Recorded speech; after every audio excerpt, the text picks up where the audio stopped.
Bonjour et bienvenue à ce tutoriel JavaScript qui porte sur le DOM, le Document Object Model. Dans ce tutoriel, nous allons présenter ce qu'est le DOM. Par la suite, nous allons présenter un petit aperçu de l'évolution du DOM avant d'enchaîner avec la structure du DOM, qui est une arborescence. Et puis, nous allons voir l'ensemble des moyens pour pouvoir accéder à notre DOM et manipuler le DOM. Manipuler dans le sens de la création, de l'ajout d'un élément, de la modification ou de la suppression d'un élément. Jusqu'à présent, quand nous développions notre page HTML, eh bien, elle était statique. On n'avait pas la possibilité de lui apporter des modifications du genre à l'ajout d'une puce entre JavaScript et C#, ou bien la modification de la structure de sorte qu'au lieu que ce soit des puces non numérotées, ça devienne des puces numérotées, ou bien l'ajout ici d'un sous-titre, ou bien la coloration juste du terme plusieurs. Donc, toutes ces modifications-là n'étaient pas possibles. Donc, la question qui se pose, c'est comment pouvoir modifier, mais dynamiquement, aussi bien le HTML que le CSS d'un document. Pour cela, nous avons besoin de ce qu'on appellera une interface de programmation qui n'est autre que le DOM, le Document Object Model. Alors, qu'est-ce que le DOM? Le DOM n'est autre que le Document Object Model, qui est en fait une API standardisée par le W3C pour tous les documents web et XML, dans le sens que peu importe le navigateur, il va se représenter un document web XML de la même façon, sous forme, comme son nom l'indique, d'un modèle d'objet, comme nous le verrons en fait tout à l'heure. Et cette API-là va permettre à des programmes ou à des scripts d'accéder à ce document-là, c'est-à-dire accéder à n'importe quel élément et lui apporter des mises à jour. Les mises à jour en termes d'ajout, de modification ou de suppression. Et ces mises à jour peuvent concerner aussi bien le contenu, dans le sens que nous pouvons à titre d'exemple modifier le contenu d'un titre ou d'un paragraphe. La mise à jour peut porter sur la structure, c'est-à-dire qu'il est possible de supprimer par exemple une puce, ou bien ajouter un titre quelque part, ou bien ajouter aussi un paragraphe, ou peu importe l'élément qu'on peut imaginer. La mise à jour peut aussi porter sur le style, dans le sens que nous pouvons attribuer à un élément HTML une mise en forme particulière, une couleur de police, que ce soit une couleur ou bien une taille ou n'importe quelle autre. Et également, on peut apporter des mises à jour au niveau des événements en attribuant des événements et tout cela d'une façon complètement dynamique. Le DOM a évolué au fil des années. Il a été standardisé en 1998 avec la première version du DOM, on parle de DOM 1, dans le sens que tous les navigateurs ont adopté la même représentation du document. Et par la suite, au fil des années, ils ont intégré petit à petit des méthodes telles que la fameuse getElementById très utilisée, ou bien le support de XPath ou la prise en charge des événements clavier, pour que, en fin de compte, en 2014, nous arrivions à la version 4 du DOM qui est devenue complètement intégrée dans HTML5. Il faut savoir que pour le DOM, comme on l'avait dit précédemment, ça peut concerner des documents HTML ou XML, sauf que pour la suite du cours, nous allons porter un intérêt particulier aux documents HTML. Pour les documents XML, ça ne fait pas l'objet de notre cours. Alors, comment représenter notre Document Object Model? Il faut savoir que la structure du DOM est une structure arborescente. C'est-à-dire que si nous prenons cet exemple-là, nous voyons que notre document est chapeauté par l'élément body. Celui-ci va comprendre 3 éléments, le titre, un paragraphe et une liste non numérotée. Donc, vous voyez qu'on est en train de construire petit à petit une arborescence où chaque nœud de cette arborescence représente en fait une balise HTML. Nous continuons la construction de cette arborescence-là. Nous avons notre liste non numérotée UL qui va comprendre à son tour 2 éléments, 2 list items. Pour le deuxième list item, il va comprendre à son tour une liste non numérotée qui comporte à son tour 2 éléments. Donc, ce qu'on vient de construire là, c'est en fait notre DOM, du moins une partie de notre DOM. Et donc, comme nous venons de voir, chaque élément de notre page HTML, chaque balise, est représenté par un nœud dans cette arborescence. Dans le slide précédent, nous avons représenté chaque balise HTML par un nœud au niveau de notre arborescence. Il faut savoir qu'il existe trois types de nœuds. Un nœud de type élément pour représenter la balise HTML, un nœud de type texte pour représenter le contenu de la balise et un nœud de type attribut pour représenter l'attribut de la balise. Nous allons maintenant voir un exemple au complet, vu que dans le slide précédent, nous avons traité d'une partie uniquement du document HTML. Maintenant, on va travailler sur un document HTML dans son intégralité et nous allons construire petit à petit le DOM associé, c'est-à-dire l'arborescence de ce document. Donc, au sommet de notre arbre, nous avons l'objet document qui va contenir un élément nommé HTML. Dans notre page HTML, nous avons deux éléments qui sont head et body. Donc, nous avons ces deux balises-là. Elles vont être représentées dans notre DOM par deux nœuds de type élément head et body. Pour le head, il va contenir à son tour un élément nommé title qui va contenir du texte. Et donc, on va pour cela représenter un nœud de type texte qui contient la chaîne DOM. Pour l'élément body, il va contenir deux nœuds éléments, H1 et P. L'élément H1 contient un nœud texte qui contient la chaîne langage. Concernant l'élément P, il va contenir un nœud attribut, ID, et enfin un nœud de type texte qui contient la chaîne paragraphe. Ainsi, nous venons de construire le DOM associé à ce document HTML. Nous allons traiter maintenant encore un autre exemple. Donc, nous disposons de ce document HTML et nous allons créer le DOM associé. Au sommet de notre arborescence, c'est toujours et encore l'élément et l'objet document qui va contenir l'élément HTML. Celui-ci comprend à son tour deux éléments, head et body. Nous allons essayer de voir l'élément head de plus près. Il va contenir deux nœuds éléments qui sont title et meta. Pour l'élément title, il va contenir un nœud de type texte qui contient la chaîne de caractères DOM. Et puis, pour le nœud meta, il va contenir un nœud attribut char7. Nous passons maintenant au body. D'après notre page HTML, nous avons quatre balises qui sont H1, P, H2 et OL. Donc, du coup, nous allons avoir quatre nœuds éléments, H1, P, H2 et OL.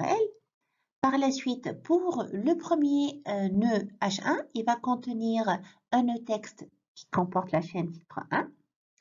Pour notre paragraphe, il va contenir un nœud de type texte, voici un, suivi d'un span. Ce span-là comprend à son tour un nœud de type texte qui comprend la chaîne exemple. Et enfin, nous avons toujours encore dans notre paragraphe un lien. Donc, nous avons pour cela l'élément A qui va contenir à son tour un nœud attribut href et puis un nœud texte ici. Nous passons à l'élément H2 qui va contenir un nœud de type texte qui comprend la chaîne titre 2 et enfin l'élément OL qui va comprendre deux listes items qui vont être représentés par deux nœuds éléments LI. Le premier nœud élément comprend un nœud texte ELT1 et le deuxième LI va comprendre un nœud texte qui va comprendre la chaîne ELT2. Une fois que nous avons compris ce qu'est le DOM, nous allons maintenant passer à la façon avec laquelle nous allons accéder aux différents éléments du DOM. Nous allons pour cela découvrir les méthodes pour accéder au DOM ainsi que les principales propriétés et méthodes des nœuds. Pour accéder au DOM, c'est-à-dire accéder à n'importe quel élément de l'arborescence, nous disposons de plusieurs méthodes. Si nous fournissons l'identifiant, nous avons la méthode getElementById qui va renvoyer l'élément qui a cet identifiant-là. Si nous fournissons la balise, nous disposons de la méthode getElementsByTagName qui va renvoyer tous les éléments ayant cette balise-là. Si nous fournissons l'attribut classe, eh bien, nous avons la méthode getElementsByClassName qui va renvoyer tous les éléments qui ont cette même classe-là. Si nous utilisons un sélecteur CSS, nous disposons de deux méthodes, querySelector et querySelectorAll, qui nous renverrait l'ensemble des éléments qui répondent à ce sélecteur-là. Enfin, en fournissant l'attribut name, nous disposons de la méthode getElementsByName qui va nous renvoyer l'ensemble des éléments qui ont cette même valeur pour l'attribut name. Ces différentes méthodes vont être détaillées et présentées avec plusieurs exemples dans la suite. Nous commençons maintenant avec la méthode la plus connue et la plus utilisée, à savoir getElementById. Cette méthode-là permet de renvoyer un élément dont on spécifie l'identifiant. Autrement, elle va nous renvoyer nul. Pour cela, nous allons voir un petit exemple. Nous disposons d'une fenêtre qui va nous offrir deux balises, H1 et OL, et dans notre OL, c'est-à-dire dans notre liste numérotée, nous disposons de deux éléments, ELT1 et ELT2. Dans un premier temps, nous allons afficher dans une boîte d'alerte document.getElementById de T1, c'est-à-dire que nous allons faire passer en paramètre l'identifiant T1. Ce que nous remarquons, c'est que la boîte d'alerte va nous renvoyer cette notation-là, Object HTML Heading Element, c'est-à-dire qu'elle va nous renvoyer en fait un objet qui est de type HTML Heading Element, ce qui n'est pas très clair. Nous allons pour cela utiliser cette fois-ci la méthode console.log. Donc, en tapant la même chose, mais avec console.log, le document.getElementById de T1, nous remarquons que cet objet-là, en fait, correspond à notre élément H1. Je rappelle que notre DOM, c'est un modèle d'objet où notre H1, la balise H1, a été représentée dans le DOM par un objet correspondant. Donc, l'objet qui a été renvoyé, c'est justement l'objet H1 avec son identifiant et avec ce titre. Nous allons faire la même chose, mais cette fois-ci en passant en paramètre l'autre identifiant, qui est O2, et nous allons remarquer que justement, il va nous renvoyer tout l'objet OL. Ce que nous avons obtenu est très intéressant, mais en réalité, lors de l'utilisation de telle méthode, nous avons plutôt besoin d'accéder, par exemple ici, au titre, donc à la valeur qui est contenue dans cette balise H1.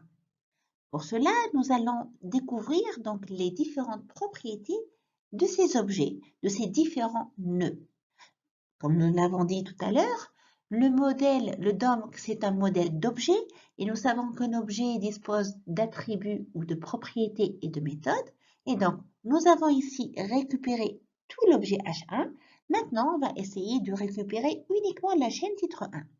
Donc, dans le slide suivant, nous allons découvrir les principales propriétés des différents nœuds. Les nœuds du DOM ne sont autres que des objets. Et nous savons qu'un objet est caractérisé par un ensemble de propriétés et de méthodes. Nous allons donc découvrir maintenant les principales propriétés. Il faut savoir que les nœuds qui sont renvoyés à partir des fonctions telles que document.getElementById ou document.getElementByTagName sont de type HTML element lorsqu'il s'agit d'un seul élément renvoyé et HTML DOM Children Collection lorsqu'il s'agit de plusieurs éléments renvoyés. Donc, les propriétés du DOM peuvent être résumées comme suit.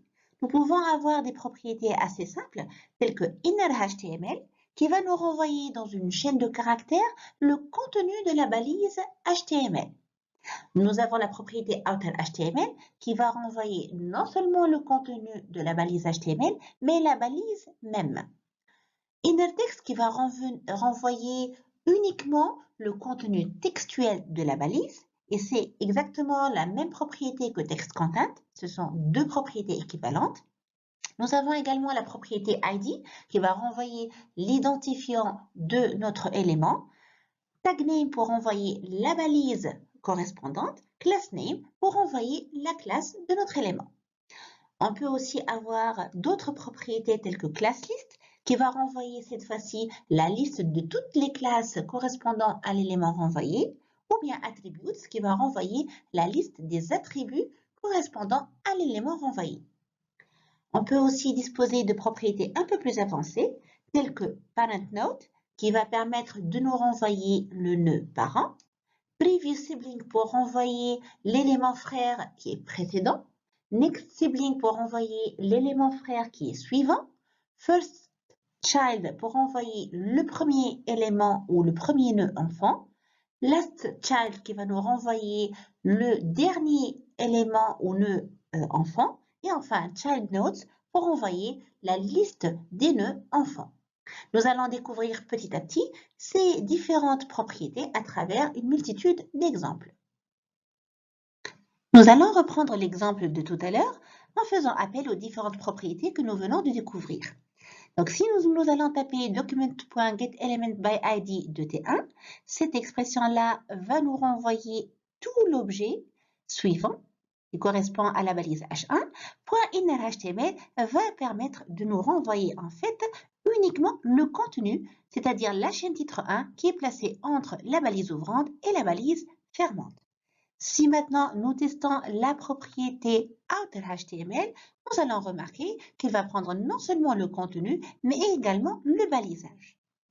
Nous allons faire appel cette fois-ci à la propriété innerHTML pour l'élément document.getElementById de liste, qui correspond en fait à notre liste numérotée, OL. En appliquant la propriété innerHTML, nous remarquons que ça va nous renvoyer le contenu de cet élément-là. Enfin, si nous testons la propriété innerText, nous allons remarquer qu'il va se restreindre sur le contenu textuel, donc sans aucun balisage. Nous allons continuer maintenant avec d'autres exemples. Nous allons maintenant découvrir la propriété ID. Donc, si on faisait un console.log de document.getElementById de T1.id, je rappelle que document.getElementById de T1 va me renvoyer tout l'élément T1 dans son intégralité, tout cet objet-là. Lorsque je vais faire appel à la propriété ID, elle va nous renvoyer l'identifiant T1. Par la suite, si nous allons faire appel à la propriété tagName désigne la balise, eh bien, elle va nous renvoyer la balise H1. Si maintenant nous faisons appel à la propriété className, au niveau de cet élément-là, nous avons la classe égale à C1, et donc ça va nous renvoyer la chaîne de caractères C1. Maintenant, nous allons nous intéresser à l'autre élément. Donc, en faisant document.getElementById de liste, ça va nous renvoyer tout l'élément correspondant à cette liste numérotée OL. ClassList va nous renvoyer la liste des classes.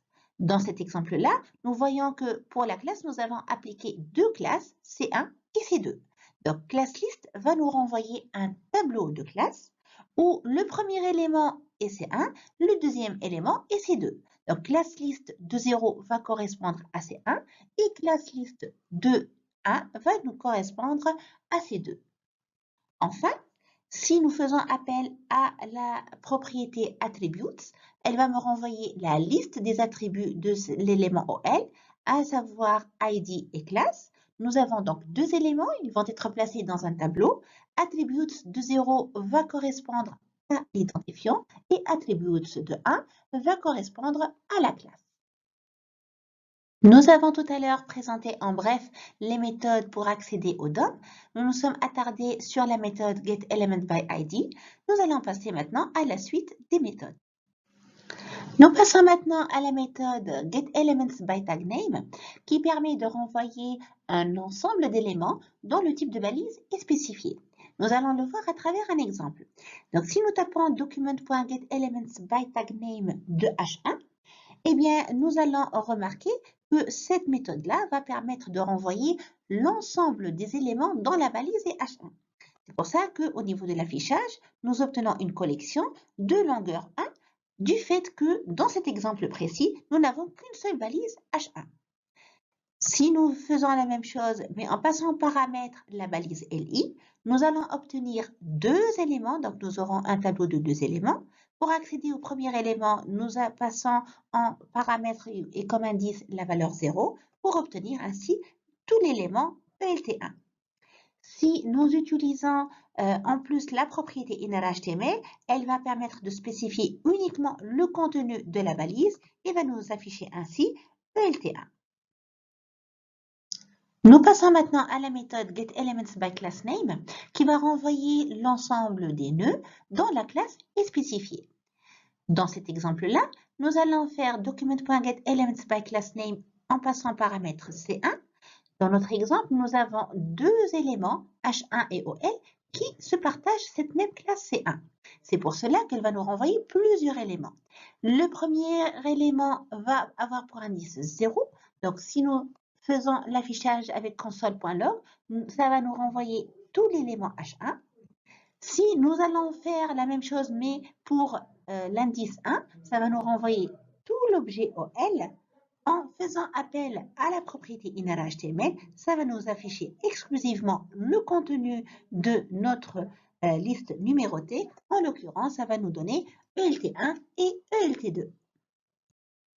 Une autre méthode pour accéder au DOM, c'est la méthode QuerySelector, qui va permettre de renvoyer le premier élément qui correspond au sélecteur CSS spécifié.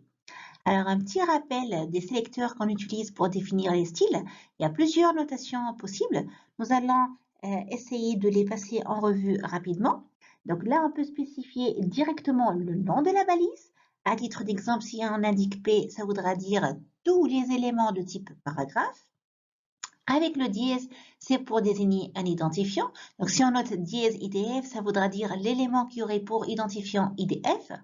Avec la notation précédée par un point, c'est pour désigner une classe. Donc là, ça voudra dire tous les éléments qui utilisent la classe C1. La notation étoile, c'est pour désigner toutes les balises sans exception.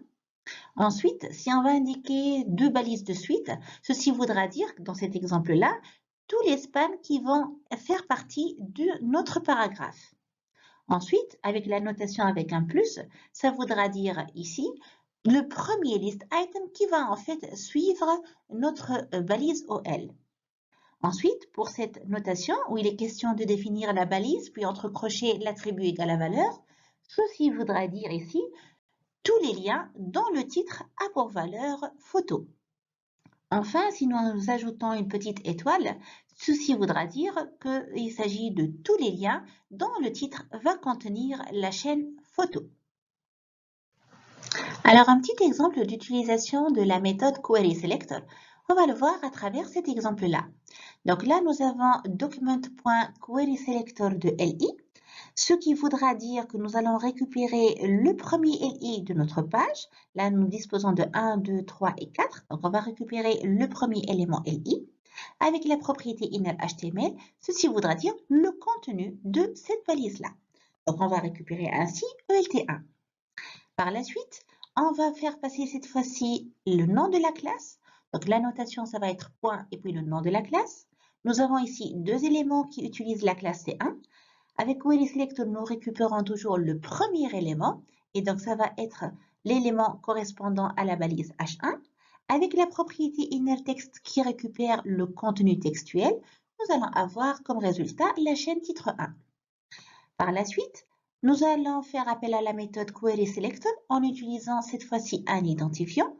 Comment nous savons qu'il s'agit d'un identifiant? C'est à travers ce petit symbole dièse. Donc là, nous récupérons ainsi l'élément OL. La propriété textContent est équivalente à innerText. Elle va nous renvoyer le contenu textuel.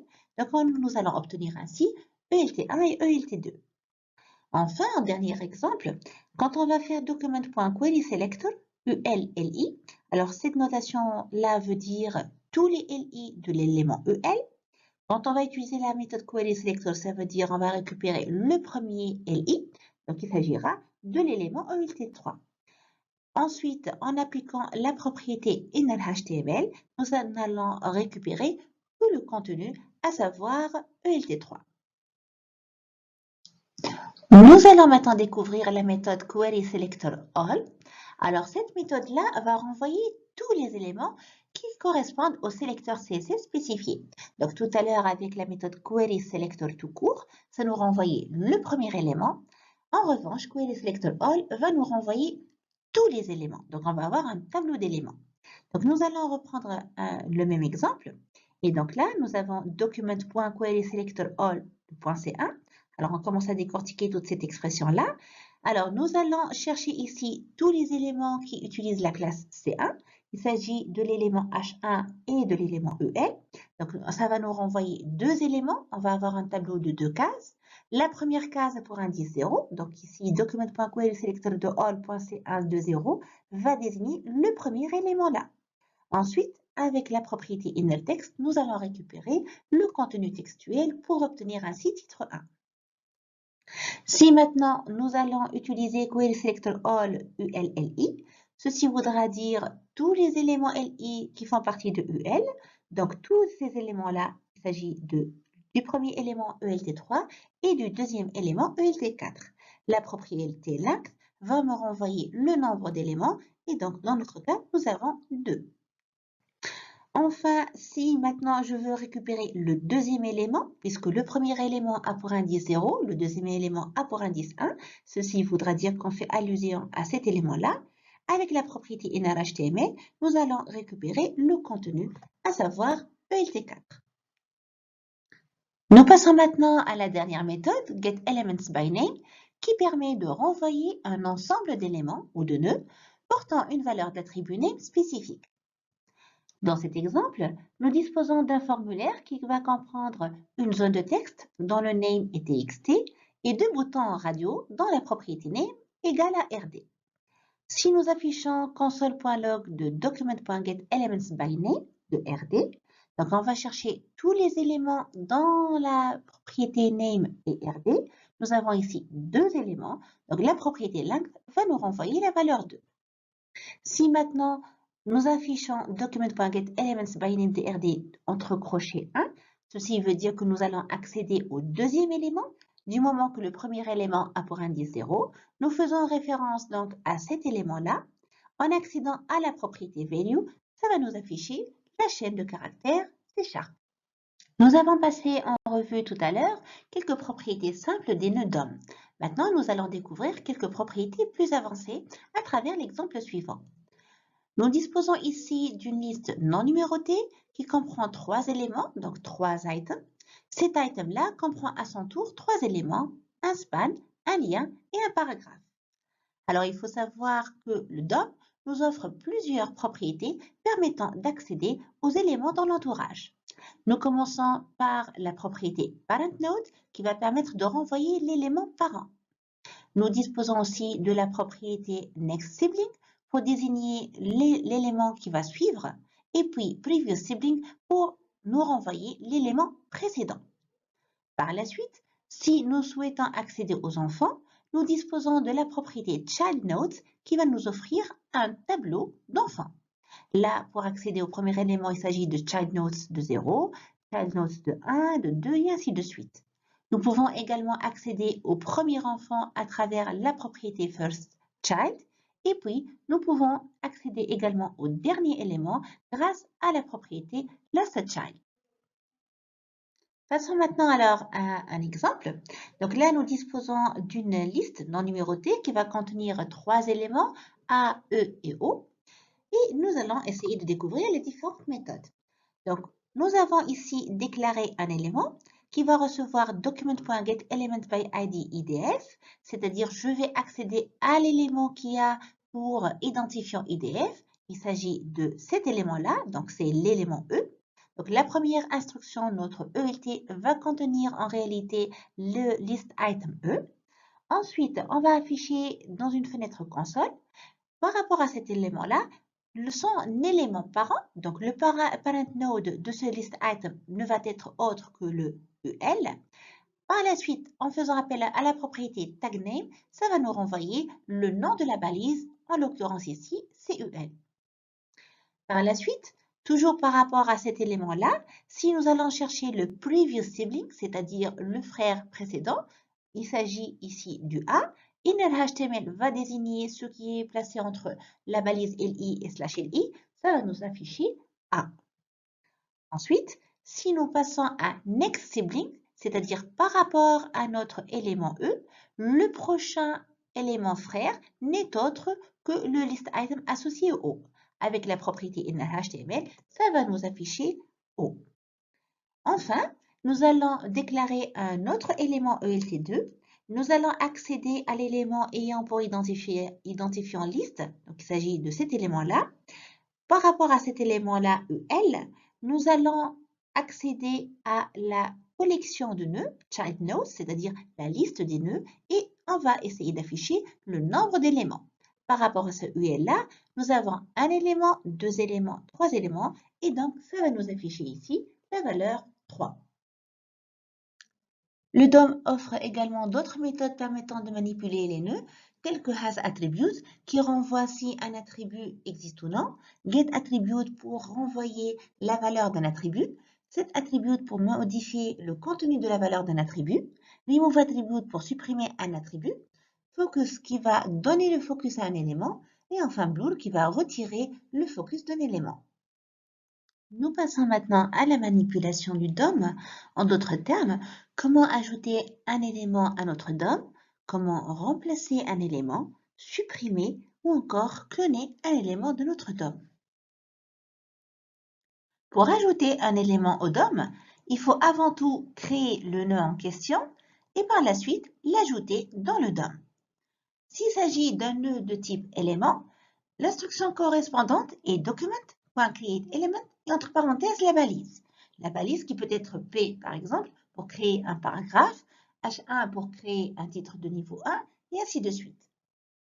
Pour créer un nœud de type texte, l'instruction c'est document.createTextNode et entre parenthèses on placera la chaîne de caractères correspondante. Si le nœud comprend un attribut, nous faisons appel à la méthode setAttribute qui prend deux paramètres. Le premier paramètre, c'est le nom de l'attribut, tel que style par exemple, et le deuxième, c'est la valeur correspondante, telle que par exemple color2.red. Une fois l'élément créé, nous allons l'ajouter au DOM. Pour l'ajouter, nous disposons de trois méthodes. La méthode appendChild, insertBefore et insertAdjacentHTML que nous allons voir dans la suite. Nous allons voir maintenant comment ajouter un élément avec appendChild. Cette méthode-là permet d'insérer un nœud DOM enfant à la fin du nœud fils du nœud parent. Donc là, voici le nœud parent, voici les nœuds enfants et on va essayer d'ajouter cet élément-là comme troisième élément. Comme syntaxe générale, il s'agit de placer le nœud parent, par la suite faire appel à la méthode appendChild et passer en paramètre le nouveau nœud. On va le voir à travers un exemple. Dans cet exemple-là, nous avons une liste numérotée OL qui va comprendre deux éléments LI, ELT1 et ELT2. Premièrement, je vais récupérer le nœud parent qui est ici l'élément OL à travers la méthode getElementById de liste. Donc, je vais récupérer ici toute cette liste numérotée-là. Par la suite, je vais créer le nœud enfant. Donc, je vais faire appel à la méthode document.createElement. Entre parenthèses, je fais passer en paramètre la chaîne de caractères LI pour créer ainsi un élément de type listItem. Ce listItem-là doit avoir un contenu. Donc, nous faisons appel à la méthode innerHTML qui va prendre comme valeur ELT3. Et par la suite, nous allons rattacher cet élément-là au parent avec la méthode appendChild. Et nous voyons que systématiquement, il va l'ajouter en tant que dernier élément de notre liste numérotée. Nous allons voir un petit exemple. Nous disposons d'un document HTML qui comporte une liste numérotée avec deux éléments. Nous souhaitons ajouter un paragraphe à la fin du document. Pour cela, nous allons avant tout créer le paragraphe avec la méthode createElement2p. Par la suite, ce paragraphe-là doit avoir pour contenu la chaîne exemple.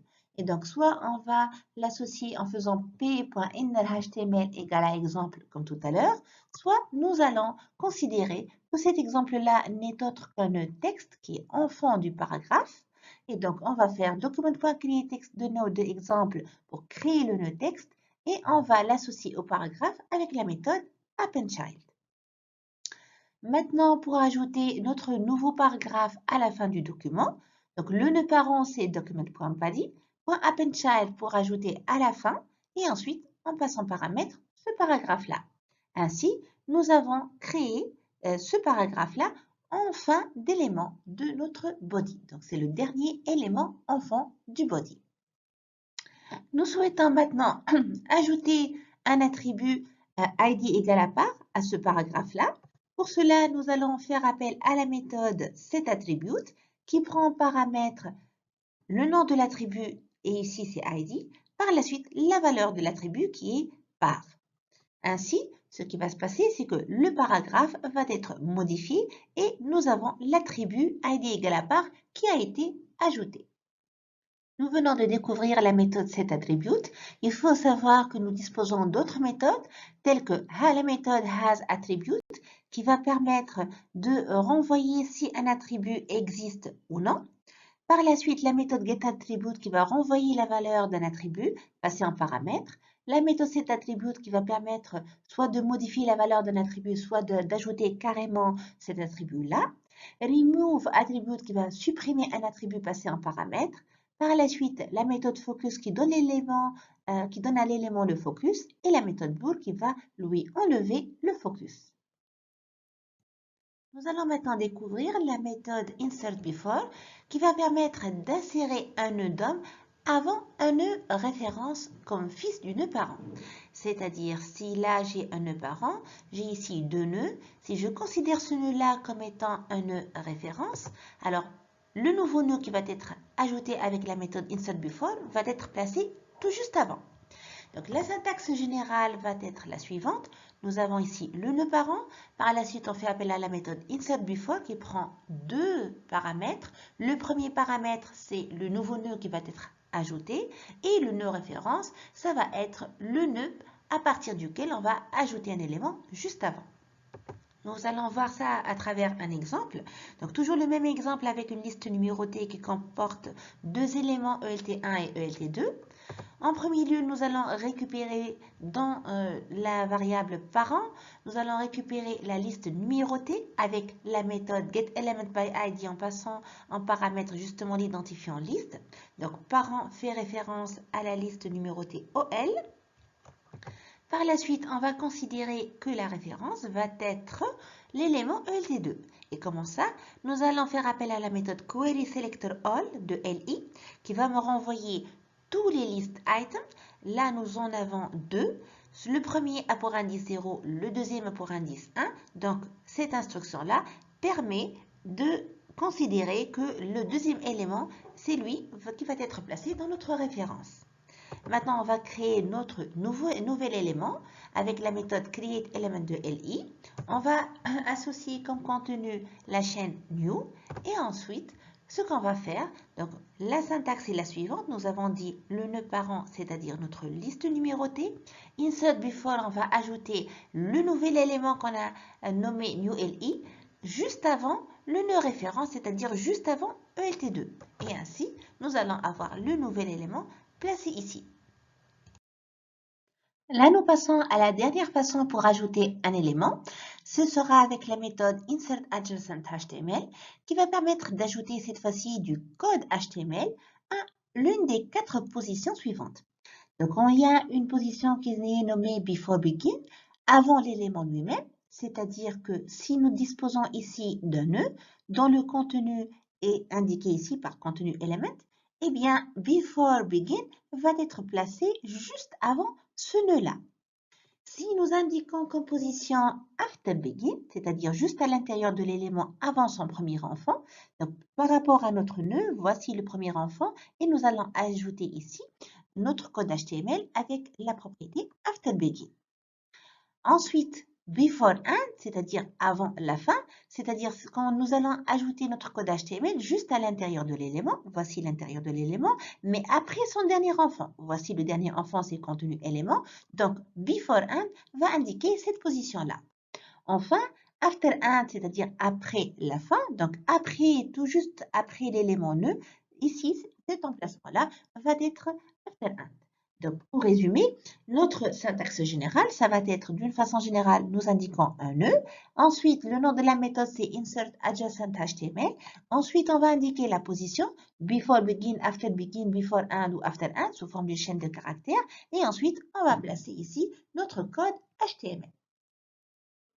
Nous allons tester maintenant la méthode insertAdjacentHTML avec les différentes positions possibles.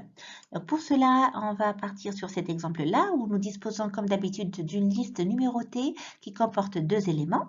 Alors comme première action, ce que nous allons faire, c'est que nous allons définir ici un nœud qui va récupérer notre liste numérotée. Je rappelle que querySelector va permettre de renvoyer le premier élément qui répond à ce sélecteur, c'est-à-dire ici, ça va nous renvoyer le premier OL de notre document.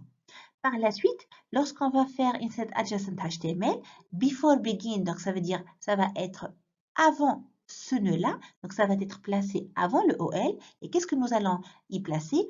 On va ajouter la balise H1 et slash H1, ce qui va nous permettre, comme vous pouvez le voir ici, d'ajouter le titre bien avant la liste numérotée.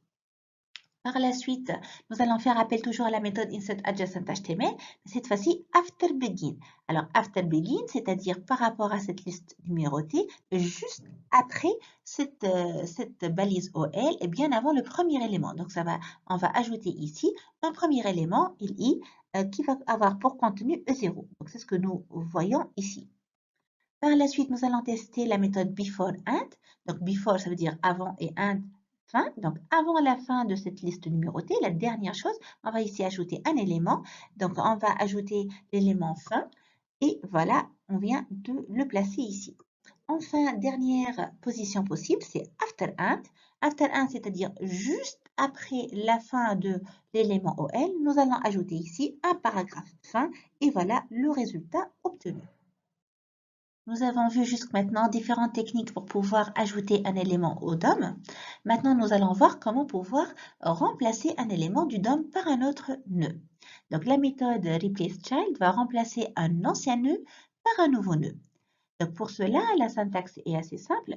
Toujours, nous avons ici le nœud parent, point la méthode replaceChild qui prend deux paramètres, le nouveau nœud et ensuite l'ancien nœud. Donc, on va le voir à travers un exemple. Toujours comme d'habitude, nous disposons d'un document qui possède une liste numérotée avec deux éléments, ELT1 et ELT2. Et ce qu'on va essayer de faire, c'est de remplacer le premier élément. Donc, premièrement, on va récupérer le parent. Le parent, ça va être la liste numérotée OL. Nous utilisons pour cela la méthode querySelector. Par la suite, on va récupérer notre premier élément, ELT1. Pour cela, nous allons définir la variable ancien qui va récupérer à travers la méthode querySelector le premier LI. Ensuite, nous allons définir le nouvel élément. Nous l'avons nommé New. Donc, nous utilisons pour cela la méthode createElement en passant en paramètre le type de l'élément qui est LI. Ensuite, cet élément-là va avoir pour contenu la chaîne de caractères nouveau. Et enfin, en dernier lieu, ce qu'on va faire, c'est on va effectuer l'opération de remplacement. Donc pour cela, nous allons faire appel aux parents, qui est en fait la liste numérotée OL. Ensuite, la méthode replaceChild pour pouvoir faire le remplacement. Nous passons en paramètre le nouvel élément et par la suite l'ancien nœud. Ainsi, nous voyons que l'élément LELT1 a été remplacé par l'élément nouveau. Maintenant, on va voir comment supprimer un élément du DOM. On utilisera pour cela la méthode removeChild qui va permettre de supprimer un office d'un nœud parent. Donc, la syntaxe générale, c'est le nœud parent, point, cette fois-ci la méthode removeChild, et ensuite on passe en paramètre le nœud enfant qui va être supprimé. Donc, nous reprenons notre exemple avec notre liste numérotée qui comporte deux éléments. Nous souhaitons supprimer l'élément ELT1. Pour cela, nous allons, comme tout à l'heure, définir une variable parent qui va récupérer notre élément parent qui est la liste numérotée. Par la suite, nous allons récupérer l'élément à supprimer. Donc, on a utilisé, comme tout à l'heure, la méthode querySelector. Et ensuite, en faisant appel à la méthode removeChild et en faisant passer en paramètre ce nœud-là, nous voyons que notre page va changer et ainsi notre liste numérotée ne va plus comporter qu'un seul et unique élément. Nous clôturons la liste des manipulations du DOM avec la dernière opération qui correspond au clonage d'un nœud. Pour cela, nous utiliserons la méthode cloneNode qui va permettre de créer une copie d'un nœud et renvoyer son clone. La syntaxe se présente comme suit. Nous indiquons ici le nœud qui va être cloné, ensuite la méthode cloneNode et ensuite nous passons en paramètre la profondeur qui n'est autre qu'une variable booléenne qui va indiquer si nous allons cloner également le contenu de notre nœud ou non. Nous allons donc découvrir cette méthode à travers un exemple. Nous disposons comme tout à l'heure d'une liste numérotée OL qui comporte deux éléments. Nous récupérons dans la variable nœud l'élément dont l'ID est liste, c'est-à-dire notre liste numérotée. Par la suite, nous faisons appel à la méthode cloneNode en passant un paramètre false. Nous remarquons qu'en affichant dans la fenêtre console, nous allons obtenir ici notre nœud, mais sans aucun contenu. Donc le nœud avec l'attribut, mais sans contenu. Si en revanche, nous passons en paramètre la variable true, nous remarquons que dans la fenêtre console, tout l'élément va être cloné, c'est-à-dire non seulement la liste numérotée, mais également son contenu, c'est-à-dire l'ensemble de ses descendants.